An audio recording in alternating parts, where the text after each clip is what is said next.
17 വർഷങ്ങൾക്ക് മുമ്പ് ഞാനൊരു ദർശനം കണ്ടു. ഞാനിത് പലപ്പോഴും പ്രസംഗത്തിനകത്ത് പറഞ്ഞിട്ടുണ്ട്. പക്ഷേ അന്ന് യൂട്യൂബ് ചാനൽ ഇല്ലാത്തത് കൊണ്ട് ലോകം അറിഞ്ഞിട്ടില്ല. ഇവിടെ ഇരിക്കുന്നവർ പലരെങ്കിലും ഒരു പക്ഷേ ഞാനിത് പറയുമ്പോൾ മനസ്സിലാക്കാൻ സാധിക്കും.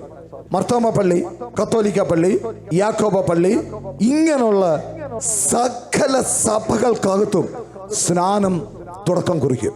ഇന്ന് സ്നാനത്തിന് എതിരായിട്ട് നിൽക്കുന്ന സകല സഭകളും സ്നാനപ്പെടുത്തുന്ന ഒരു ദർശനം 17 വർഷങ്ങൾക്ക് മുമ്പേ സ്വർഗം എന്നെ കാണിച്ചു.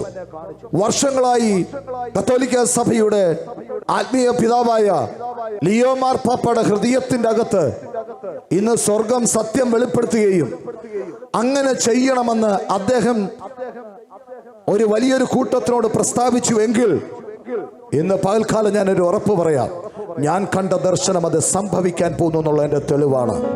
ഈ ദർശനം 2025 നവംബർ 15-ാം തീയതി ഈ ദർശനത്തിന് ഞാനൊരു പ്രവചന ശബ്ദമായി റിലീസ് ചെയ്യുകയാണ്.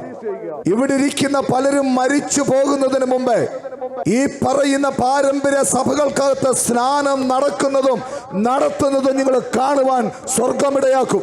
പള്ളികളുടെ മുറ്റത്ത് സ്നാനക്കുളം ഉയരും. പുരോഹിതന്മാര് സ്നാനപ്പെടും.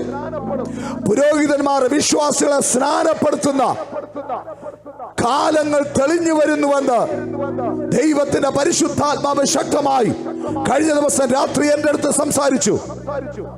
അങ്ങനെയെങ്കിൽ എല്ലാ പള്ളികളുടെ മുറ്റത്തും സ്നാനക്കുളം കുത്താൻ സമയമായി. എല്ലാ പാരമ്പര്യ ചർച്ചിന്റെ അകത്തും സ്നാനം നടക്കാൻ സമയമായി. അതിന്റെ കാരണം എന്തെന്നറിയാമോ? യേശു പറഞ്ഞു, യോഹന്നാനെ, ഇപ്പോൾ സമ്മതിക്കുക, ഇത് സ്വർഗത്തിന്റെ നീതിയാണ്. ഈ നീതി നടപ്പാക്കുന്നതാണ് നമുക്കുചിതം. സ്നാനം എന്ന് പറയുന്നത് പെന്തക്കോസ്തിന്റെ ഒരു പരിപാടിയല്ല. സ്നാനം എന്ന് പറയുന്ന സ്വർഗത്തിന്റെ നീതിയാണ്.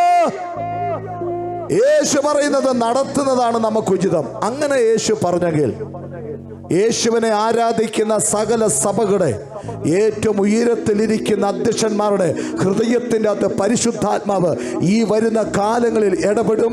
സ്നാനക്കുളം പള്ളിക്കകത്ത് കുത്തും. പുരോഹിതന്മാർ സ്നാനപ്പെടും. മേലിൽ ഇരിക്കുന്ന ആൾക്കാർ സ്നാനപ്പെടും. വിശ്വാസികളെ പുരോഹിതന്മാർ സ്നാനപ്പെടുത്തുന്ന ഒരു കാലം അതിവിദൂരമല്ലെന്ന് പറഞ്ഞാൽ എത്ര പേർക്ക് കരങ്ങൾ അടിച്ച് എൻ്റെ കർത്താവിന് മഹത്വം കൊടുക്കാൻ പറ്റും?